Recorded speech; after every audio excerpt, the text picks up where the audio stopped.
Hello viewers, Poppy's ওয়ার্ল্ডে আপনাদের সবাইকে স্বাগতম জানাচ্ছি। আশা করছি সবাই ভালো আছেন।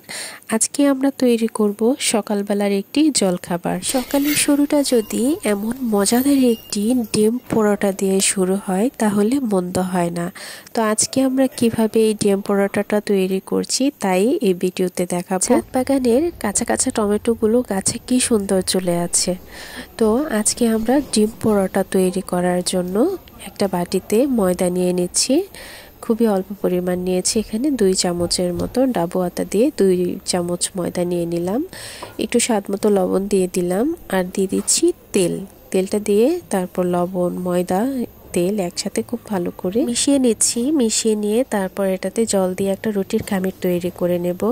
এই যে কি সুন্দর ঝলমলে রোদ, সকালবেলার এই রৌদ্রটা আমাদের মানবদেহের জন্য অনেক অনেক উপকারী। সকালবেলার রোদের মধ্যে ভিটামিন ডিটা থাকে। ঝলমলে রোদে আজকের এই রান্নাবান্নার পর্বটা আমার কাছে খুবই ভালো লাগছে। তো এই যে সবগুলো মাখানোর পর আমি অল্প অল্প জল দিয়ে একটা রুটির খামির তৈরি করে নিয়েছি। রুটির খামিরটা আমি অল্প একটু সময়ের জন্য রেস্টে রেখে দেব। আর অন্য পাশে আমি যেহেতু ডিম পরোটা তৈরি করব, তাহলে ডিমটা একটু মেক করে নিচ্ছি। তো এইখানে পালং শাক নিয়েছি, টমেটো নিয়েছি, ধনেপাতা, কাঁচামরিচ, পেঁয়াজ কুচি করে নিয়েছি। পেঁয়াজটা বাদ দিয়ে পালং শাক, টমেটো, ধনেপাতা, কাঁচামরিচ সবগুলো উপকরণই আমাদের ছাদ বাগানের। সামান্য একটু লবণ দিয়ে ডিমটা খুব সুন্দর করে আমি তৈরি করে নিয়েছি। যেহেতু ডিম এবং রুটির খামিরটা তৈরি হয়ে গেছে, আমি রান্নার প্রায় কাছাকাছি একটা পর্যায়ে চলে এসেছি। এই পর্যায়ে আমি রুটির খামিরটা থেকে আমি ছোট ছোট করে রুটি বানানোর জন্য লিচি কেটে নেব। তো একটা ছুরির সাহায্যে আমি একই পরিমাণের রুটিগুলো বানানোর জন্য ছোট ছোট লিচিগুলো আমি কেটে নিচ্ছি। তো দেখুন কত সুন্দর করে একই পরিমাণ নিয়ে তারপর করে নিলাম। তো আজকের ভিডিওটি আমি সম্পূর্ণ রোদের আলোতে করেছি। আর রুটিগুলো বানাচ্ছি আমি মাটির কড়াইতে, মাটির চুলাতে। সম্পূর্ণটা আসলে একটা ইউনিক একটা ব্যাপার রয়েছে। বাঙালিয়ানা যেটাকে বলে, মাটির হাঁড়িতে, মাটির চুলায়, তারপর ডিম পোড়াটা, সব কিছু মিলিয়ে আজকের ভিডিওটি আমার কাছে যেমন ভালো লেগেছে, আশা করছি আপনাদের কাছেও ঠিক তেমনই ভালো লাগবে। খুব সুন্দর করে আমি একটা রুটি বানিয়ে নিয়েছি। রুটিটা বেশ সুন্দর হয়েছে, গোল হয়েছে। তো এখন আমি মাটির চুলাটা একটু ধরিয়ে নিয়েছি। এই যে দেখুন কতটা সুন্দরভাবে মাটির চুলাটা আমি কাঠখড়ি দিয়ে ধরিয়ে নিয়েছি। আগুনটা কি সুন্দর জ্বলে উঠেছে। মাটির কড়াইটা আমি চুলাতে বসিয়ে দিয়েছি।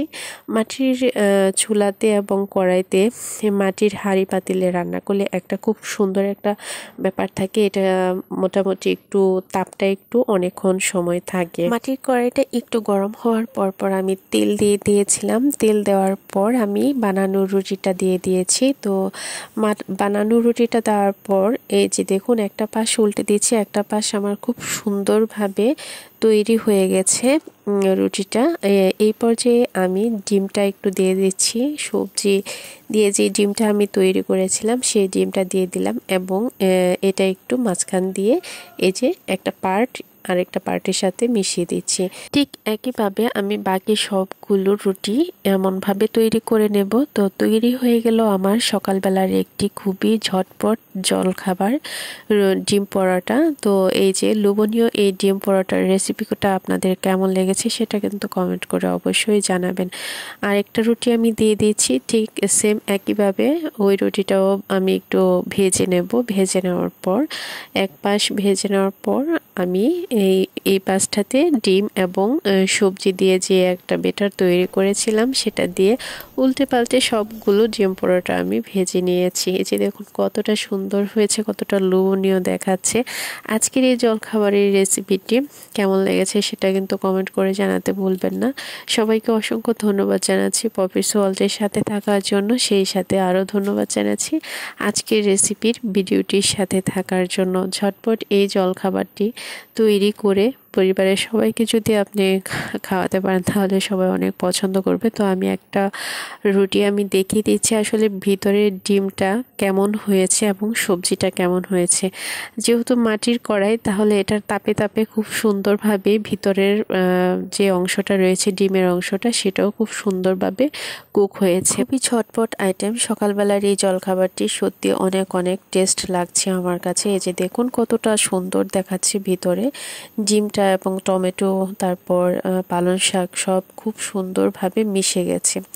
তো আজকের মতন এখানেই রাখছি, পরবর্তীতে আবারও চলে আসবো নতুন কোনো ভিডিও নিয়ে। সবাই অনেক অনেক ভালো থাকুন, সুস্থ থাকুন, সহজ ও সুস্বাদু খাবারের স্বাদে থাকুন, বাঙালিয়ানাকে ধরে রাখুন।